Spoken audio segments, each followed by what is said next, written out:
All right, watching the Green Bay Chicago game, and you know, 14-0, go Packers. And I'm gonna do my recap for the goddamn computer, not the goddamn computer, but the fight for the troops that was on last night.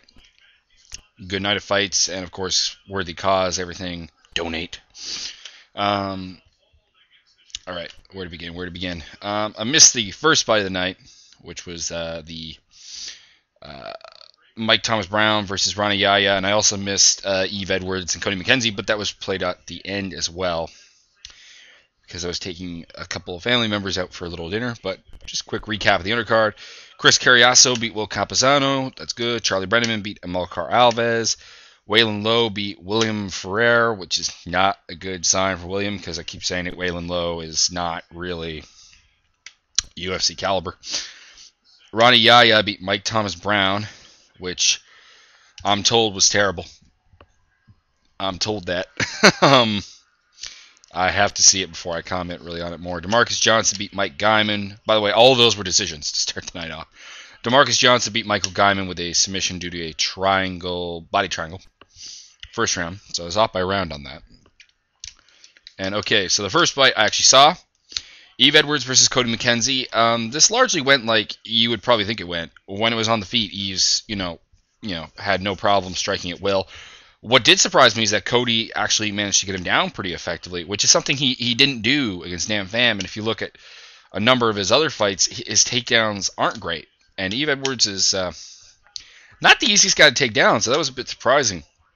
On the ground, McKenzie got a couple of really weird positions. I personally don't think he was terribly close to anything at any point, but he did have Eve's back. He did have him mounted.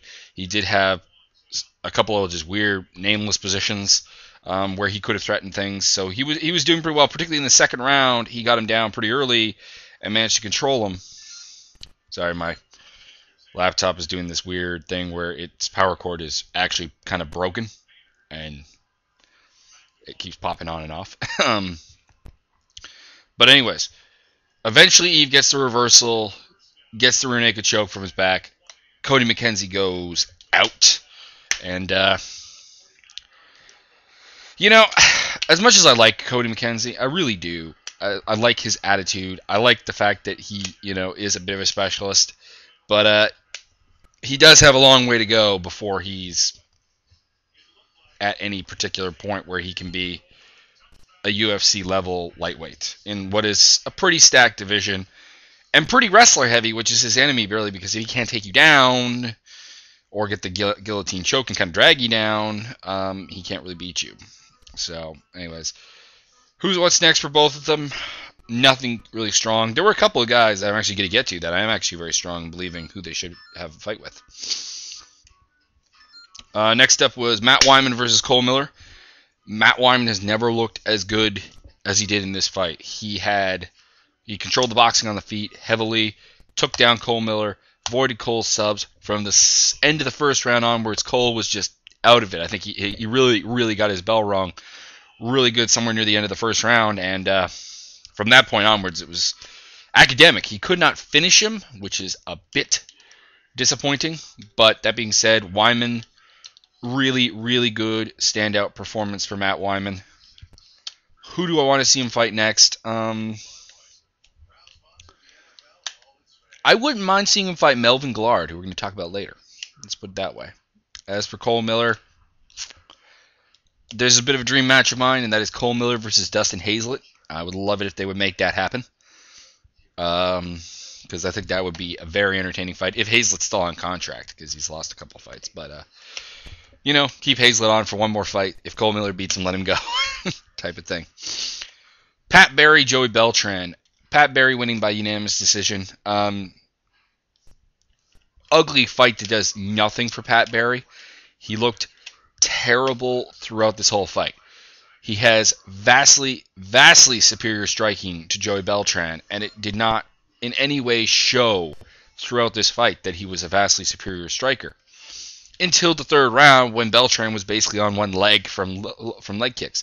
That's kind of the thing. I mean, obviously he took the leg out from under him, which, shows a great deal of low kicks. But Beltran, landed too much.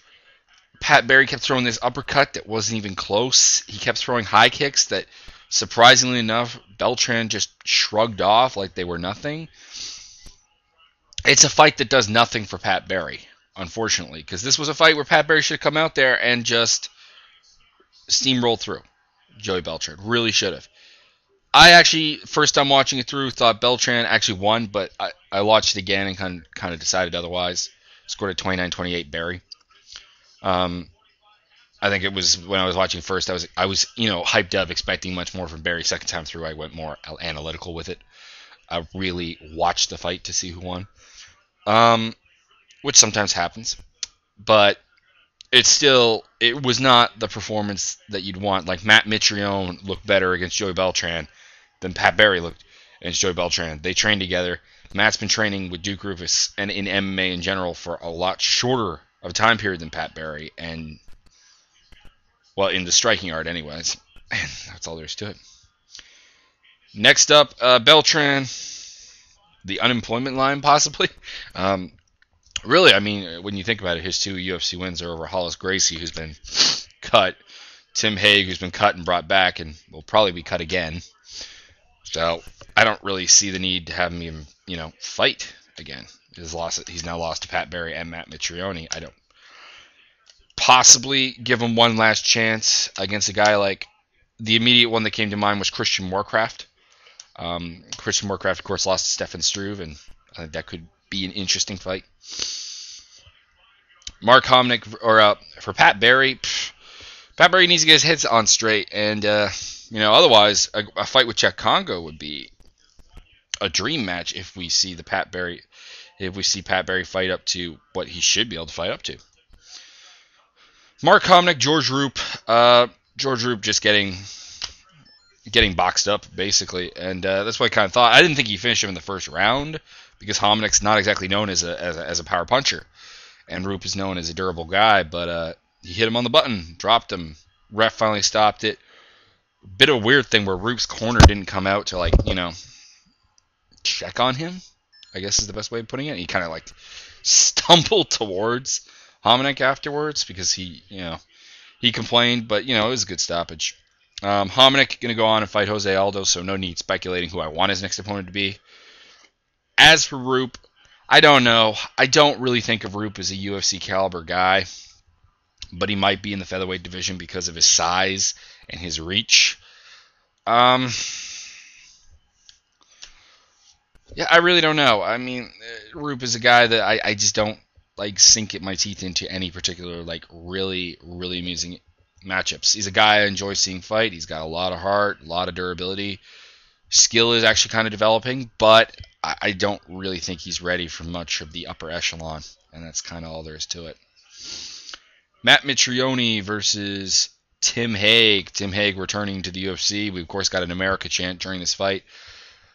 Just a 3-minute long beatdown, pretty much. Hague had nothing for Mitrione on the feet. Mitrione could hit the inside leg kick at will. Had a good jab, good straight. Needs to perhaps mix up his punches a little bit more, it seems. Just to me, I'm not a striking expert, so someone will probably contradict me on that. But it seems like it. But in the end, Hague too slow. Doesn't have the striking ability really to do it. Could not take Mitrione down when he tried. Mitrione's takedown defense looking a lot better than it has in the past. And Mitrione just eventually TKOing him with punches. Matt Mitrione is an up-and-coming guy. If he had started MMA earlier in his life, I think he'd be a really good prospect because he's a really athletic, really big guy. Joe Rogan, of course, in love with the fact that he's incredibly light on his feet, and he is. But I do believe he started a little too late. People are talking about how Mitrione's in the upper echelon on his way to a title shot. I don't really think so. 2 interesting fights came to mind. One was Moorcraft. I used him up on Beltran. But Travis Brown, who recently had his draw with Czech Congo, won his UFC debut. Similarly sized guys, both kind of like to bang, both have some wrestling ability. That would be an interesting fight. So let's put Mitrione versus Travis Brown together. I like that idea. Tim Hague, unemployment line, buddy.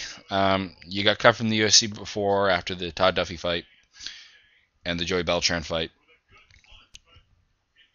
You beat Zach Jensen, a tough, bottom feeder on tough, and Travis View, who you can't take seriously at heavyweight, is the problem. As a 205er, Travis View is probably a guy who could hang around in the UFC a little bit. Put up a very good fight when he actually fought at 205 with Bob Luceral, but he seems to be unable to keep his weight mass there. Melvin Gillard, Evan Dunham. Melvin Gillard looking impressive at this point. Melvin came out there, got taken down, managed to get back up. His speed is phenomenal. His KO power is amazing. He's an incredibly explosive striker. Greg Jackson seems to have sorted out a lot of his issues that is finally letting him take advantage of what is a very solid game that he has. And excuse me, stupid computer. Is a very very very solid game in terms of the stand up. His wrestling is pretty good. His ability to get back up is good. I still question his submission defense. We've seen in the past that's a bit lapsing. I do question what he'll do in later rounds. Is the other thing. He usually is a bit of a either physical gasser or mental gasser. I tend to think it is actually a mental gasser, where he's not putting a guy away. And it's kind of like a Brandon Vera, Vitor Belfort thing, where I can't seem to put this guy away, so I'm going to kind of shut down, and I'm going to lose. I'm going to get grinded on. He stopped Dunham in the first round, which was what I was kind of worried about. If he could stop him in the first round, obviously he'd win. But I thought if that went to the second round, then it was going to be looking a lot less likely. I still haven't gotten an answer on that. Is kind of the thing. Like I said, I would be kind of interested in seeing Gillard fight Matt Wyman. I don't know if anyone else is really behind that idea, but I think that would be a solid fight. As for Dunham, anyone... he kind of needs a recuperating fight because this is a, pretty brutal... Oh, and the illegal knee, I think it kind of was, but at that point, Dunham was done, if you know what I mean. Nothing was really gained from it. So, who does Dunham fight?